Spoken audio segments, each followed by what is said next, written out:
Start what's happening this afternoon, of course, in the House of Lords. And these are live pictures of peers who are discussing the Rwanda safety bill. Looks like one might be asleep in the background there. This is for the second time. Ken Clark speaking there, of course. The debate is on whether the country is a safe place for the UK to deport illegal migrants to. The Prime Minister's official spokesman said today the bill is a key part of how we stop violent criminal gangs targeting vulnerable people that has led to too many deaths in the English Channel. But there's much opposition to Rishi Sunak's plan, with amendments expected to cause huge delays to the legislation. And meanwhile, all of this comes as 388 people crossed the Channel in just 7 small boats over the weekend. According to Home Office figures, taking the total who've made the crossing thus far this year, recall it's only January, to an astonishing 1,057.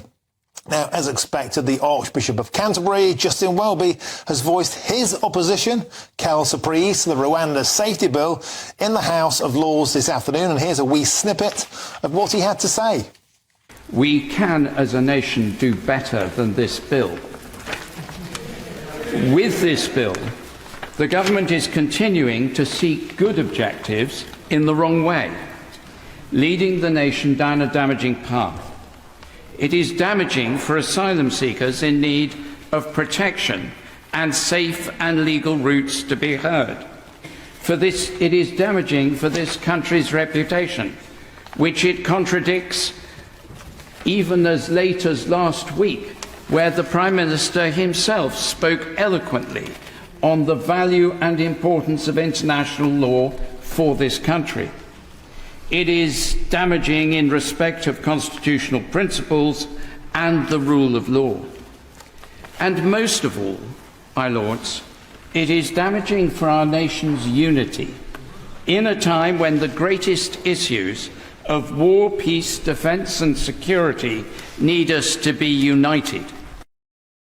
Well, that was Justin Welby there speaking in the Rwanda debate in the House of Lords a short while ago. I'm joined in the studio by our political editor, Chris Hope. You were rolling your eyes a bit there, Chris, but a serious matter. We have Justin Welby saying this is damaging our country's reputation and an apocalyptic vision. Welby, in his speech, he said we need a strategy for refugee policy, Chris, which equips us for the far greater migration flows, perhaps 10 times greater, in coming decades as a result of conflict and climate change. So what's his answer is the question the government might ask him. I mean, it's all very well saying these things in the House of Lords, but what is the alternative you've got? I mean, he said there that it's damaging for our nation's unity. We can and will do better. It's been pretty much one-way traffic so far. The debate started at about 3:10. Yeah. Lord David Blunkett, the former Home Secretary, called it frankly ridiculous. It's nothing, he said the Rwanda plan has nothing to do with finding solutions. It's everything to do with virtue signalling to a particular part of the electorate, going back to the point about uniting the country. You heard there from Lord Welby. Lord German, who is a Lib Dem peer, he says the bill places the UK at risk of breaching our commitments under international law. Lord Ponsonbury, who's a shadow Labour Home Affairs spokesman, said the same. It threatens the UK's compliance with international law.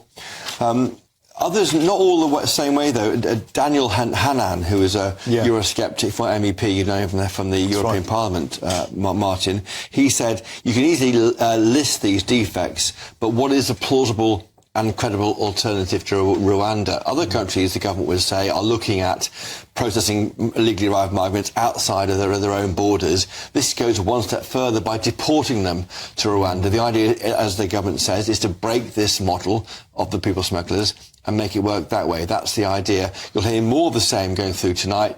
Some defenders of the government will speak. Lord Frost is one, and the Foundation of Migration Watch, Lord Green, Andrew Green, as we knew him when he was active in that organisation, warning about migration going back 2 decades now.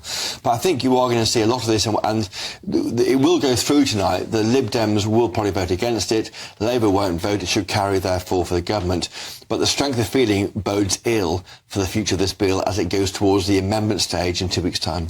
And the direction of travel with all this endless cogitation in the House of Lords is they want to water it down. They want to at least put the feeling in the Commons that this is going to be unpopular. And is all of this, I know I keep saying it, echoing of Brexit.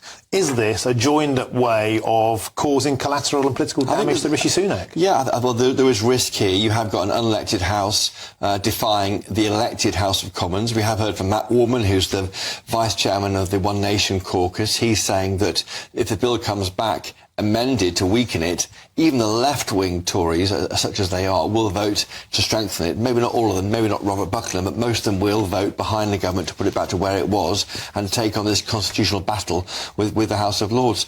I'm going back to Lord Welby there. Some people who go to church might wonder why the unelected bishops are doing this. I mean, I think there are 20 or so bishops appointed each year by the Church of England, and it's maybe an anachronism for some. Iran has clerics deciding law. A few other countries, modern-day countries, have the same. They do get it right sometimes, I think. For example, with highly addictive terminals in super casinos back in the day when Rwanda Bill was being pushed through by the Labour government, they opposed it. In fact, the Archbishop of Canterbury opposed it. So clearly they see this as a place where a hill to die on, almost, a battle they have to win. But whether that is seen by the wider country, I'm not sure. OK, Chris Oak, thank you very much. And that debate rolls on. We, of course, will be covering that throughout the evening and reflecting on it tomorrow, of course.